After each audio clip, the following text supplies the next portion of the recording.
Selection committee সবসময় দলনায়ক এবং কোচের সঙ্গে একই সহাবস্থানে সময় নাও থাকতে পারে কোনো খেলোয়াড়ের ব্যাপারে, এবং সেখানে কোনো অনুমতি নেওয়ারও প্রয়োজন নেই। আমরা we are accountable to the board. আয়ারল্যান্ডের সঙ্গে আমাদের টি-20 সিরিজ, এই সময় আসলে আমাদের মূল ফোকাসটা মাঠে এবং খেলার মধ্যেই সীমাবদ্ধ থাকা উচিত।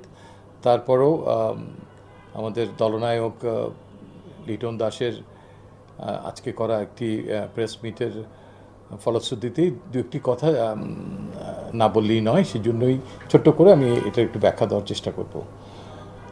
ইনফ্যাক্ট আয়ারল্যান্ডের সঙ্গে এই টি-20 দলটা ঘোষণা করার আগে আমরাও কোচ এবং ক্যাপ্টেনের সঙ্গে খুব সংক্ষিপ্ত একটা বৈঠক করেছি। শামীম হোসেন পাটোয়ারির কে নিয়ে দলনায়ক কতটুকু সন্তুষ্ট, তার কি ভাবনা এই আসন্ন স্কোয়াডে শামীমের অবস্থানকে ঘিরে, সেটা জানতে চাইলে ইয়েস, লিটন দাস কুমার তিনি নিজে বলেছেন যে তিনি শামীম হোসেন পাটোয়ারিকে দলে দেখতে চান, রাখতে চান আইরিশ টিমের এগেনস্টে।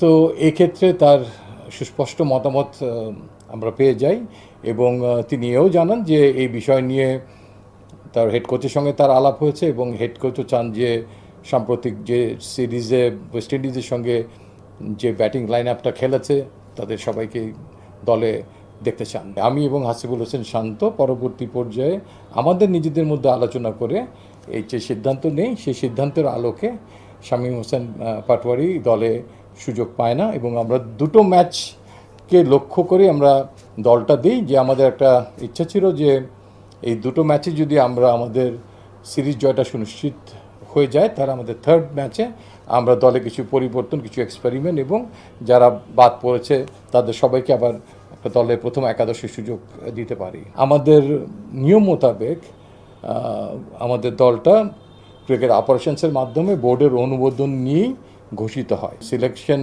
কমিটির একটা এখতিয়ার আছে। সিলেকশন কমিটি সবসময় দলনায়ক এবং কোচের সঙ্গে একই সহাবস্থানে সময় নাও থাকতে পারে কোনো খেলোয়াড়ের ব্যাপারে, এবং সেখানে কোনো অনুমতি নেওয়ারও প্রয়োজন নেই। আমরা we are accountable to the board.